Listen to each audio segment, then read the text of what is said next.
the term Ponzi scheme, I think, is over the top and unnecessary and frightful to many people. But the real issue is that in writing his book, Governor Perry pointed out that in his view, that Social Security is unconstitutional. It's time for us to get back to the Constitution and a program that's been there 70 or 80 years. Obviously, we're not going to take that program away.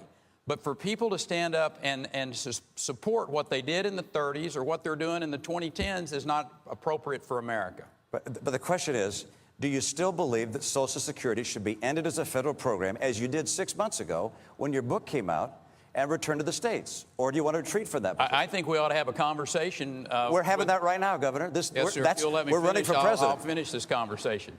Rather than trying to scare seniors like you're doing and other people, it's time to have a legitimate conversation in this country about how to fix that program where it's not bankrupt and our children actually know that there's going to be a retirement program there for them. I'm not particularly worried about Governor Perry and Governor Romney frightening the American people when President Obama scares them every single day.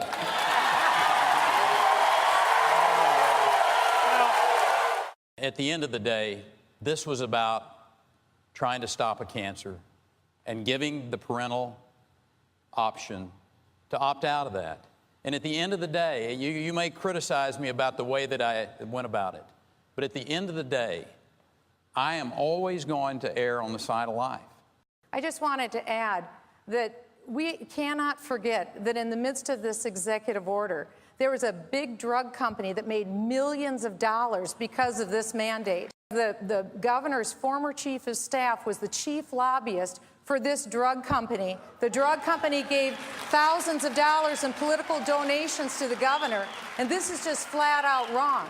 Right. The question is it about life or was it about millions of dollars and potentially billions for a drug company? All right. The company was Merck, and it was a $5,000 contribution that I had received from them.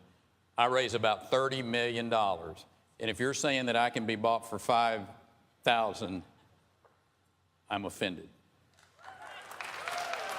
Well, I'm offended for all the little girls and the parents that didn't have a choice. That's what I'm offended for. I think we need to hear what Governor Perry's saying. He's saying that his policy was right. He believes that what he did was right. He thinks he's going about it the wrong way. I believe your policy is wrong. I think Governor Perry would agree with me that if you're dealt 4 aces, that doesn't make you necessarily a great poker player. Under Ann Richards, job growth was 2.5% a year. Under George Bush was 3% a year. Under Rick Perry, it's been 1% a year. Those are all good numbers. Those are all good numbers. But Texas is a great state. And I'll tell you, if you think that the country is like Texas, going swimmingly well, then somebody who's done that is just terrific. But if you think the country needs a turnaround, that's what I do. Admit you were doing pretty good till you got to talking poker. If you're working towards your college degree, and if you are working and pursuing citizenship in the state of Texas, you pay in-state tuition there. And the bottom line is it doesn't make any difference what the sound of your last name is. That is the American way. No matter how you got into that state, from the standpoint of your parents brought you there or what have you. And that's what we've done in the state of Texas, and I'm proud that we are having those individuals be contributing members of our society. That is not the American way. Because the immigration system in the United States worked very, very well up until the mid-1960s when liberal members of Congress changed the immigration laws. What works is to have people come into the United States with a little bit of money in their pocket legally with sponsors so that if anything happens to them, they don't fall back on the taxpayers to take care of them. For Rick to say that you can't secure the border, I think is pretty much a treasonous comment.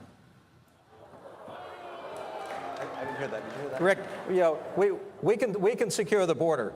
We can secure the border through means of fences, through technology, through the deployment of our National Guard troops.